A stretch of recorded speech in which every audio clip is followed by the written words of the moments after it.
ত্রয়োদশ জাতীয় সংসদ নির্বাচনের প্রচার শুরু হতেই বরিশালে বইছে ভোটের আমেজ।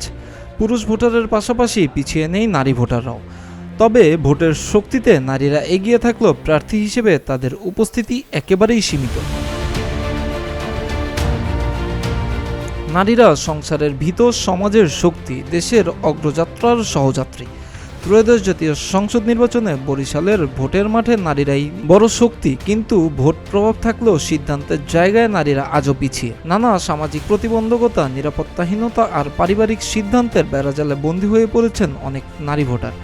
ফলে প্রাচ্যর ভ্যানিস খ্যাত বরিশাল এখনও পুরোপুরি নারীবান্ধব হয়ে উঠতে পারেনি। নারী ক্যান্ডিডেট নেই, থাকলে আমাদের অনেক সুবিধা হতো। যেমন একজন মেল ক্যান্ডিডেটের কাছে আমরা যেভাবে বলতে পারবো না সরাসরি, কিন্তু একজন ফিমেল ক্যান্ডিডেট যিনি থাকবে আমরা তার সাথে একদম ফ্রিলি কথা বলতে পারবো। আমাদের যে কোনো সমস্যা, আমরা শুনেছিলাম যে জামাত দিবে, কিন্তু তারা দেয়নি, ক্যান্ডিডেট নেই। বিএনপি যেটা দিয়েছে সেটা তো তাদের আগের কথার মতন যাচ্ছে না, মানে 33% বা সামথিং তারা দেওয়ার কথা বলছিল, কিন্তু এখন সেটা তারা দিচ্ছে না, দিলেও খুব সামান্য।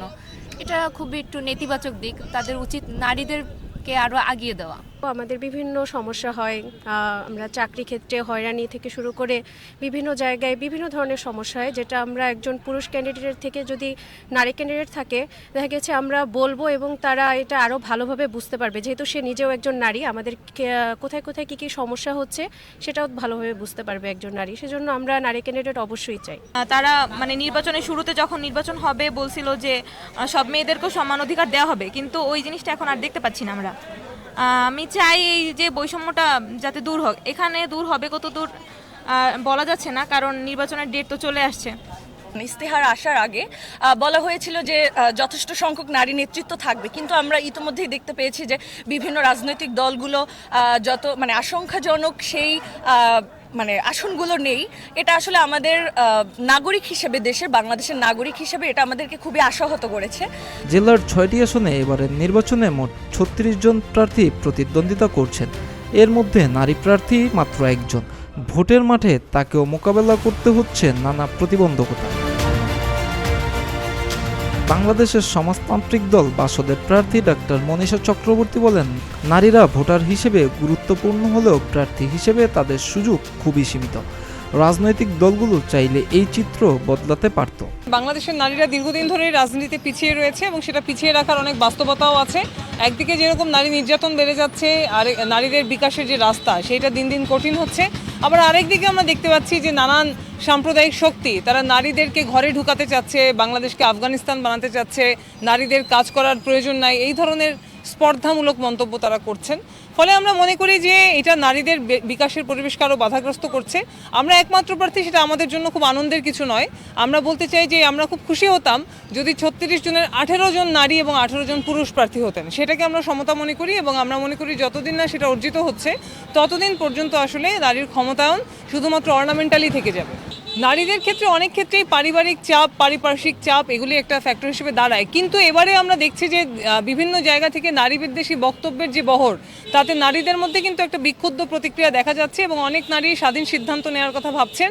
এবং একমাত্র নারী প্রার্থী হওয়ার কারণে নারীদের কাছ থেকে আমরা আসলে খুব বিপুল সমর্থন পাচ্ছি, খুব আন্তরিক সাড়া পাচ্ছি। সচেতন মহল বলছে, প্রার্থী মনোনয়নে নারীদের অগ্রাধিকার দেওয়ার কথা থাকলেও বাস্তবে তা মানছে না কোনো রাজনৈতিক দল। পাশাপাশি সমাজে এখনও অনেক ক্ষেত্রে নারীদের ভোট দেওয়ার সিদ্ধান্ত পরিবার থেকেই নির্ধারিত হয়। বরিশালের সুজন সম্পাদক বলেন, নারীদের রাজনৈতিক ক্ষমতায়ন ছাড়া গণতন্ত্র পূর্ণতা পায় না। প্রার্থী নির্বাচনে নারীদের পিছিয়ে রাখলে প্রতিনিধিত্ব আরও সংকুচিত হবে। বিষয়টা হচ্ছে যে যখন নাকি সংস্কারের কথাগুলি উঠছে, তখন কিন্তু প্রত্যেকটা দল একটা জায়গায় আসছে যে 30% নারীকে অবশ্যই রাজনীতিতে অন্তর্ভুক্ত করতে হবে প্রত্যেকটা দল, এবং সংসদীয় আসলে ন্যূনতম 5 জনকে এটি দেওয়ার কথা কিন্তু তারা স্বীকার করেছে। কিন্তু দুঃখজনক যে 2-1টা দল বাদে কেউই এটা করে নাই। এবং আমরা যদি দেখি যে বরিশাল বিভাগের, যদি বরিশালটা বিভাগে মাত্র 2 জন নারী, এবং জেলায় যদি দেখি মাত্র 1 জন নারী, তাও একটি ভিন্ন দলের, অর্থাৎ মূল যে দল সেই দলের কিন্তু বরিশালে কোথাও নাই। এরকম অনেক জায়গায় আমরা দেখতে পাচ্ছি।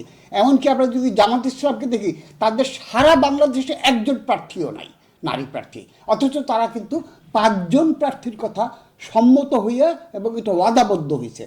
অপরদিকে যখন যদি আমরা দেখি যে এই যে নির্বাচনী আচরণবিধি প্রচারণায়, সেখানে কিন্তু আমরা খুব স্পষ্টভাবে দেখতেছি যে নারীর প্রতি বিভিন্ন ওয়াজ এমনভাবে করা হয় যে নারীর প্রতি সংবেদনশীল আচরণ দিয়ে কথাবার্তা বলা হয়, যা সম্পূর্ণ নির্বাচন আচরণবিধি ভঙ্গের সমতুল্য। কারণ নারী ভোটার অর্ধেকের বেশি, এবং তাদের ভোটগুলি যদি নিতে হয় তাহলে নারীকে সম্মান করতে হবে, তাকে শ্রদ্ধা করতে হবে, তাকে মর্যাদাপূর্ণ আসলে করতে হবে। তার জন্য অবজ্ঞা না, সম্মান এবং সম্মান দরকার। বরিশালের 6টি আসনে মোট ভোটার 22,84,978 জন। এর মধ্যে পুরুষ ভোটার 11,58,220 জন এবং নারী ভোটার 11,26,738 জন। সংখ্যায় কাছাকাছি হলেও প্রতিনিধিত্বে আকাশ পাতাল ব্যবধান। মিরাজ হোসাইন, প্রতিদিনের বাংলাদেশ।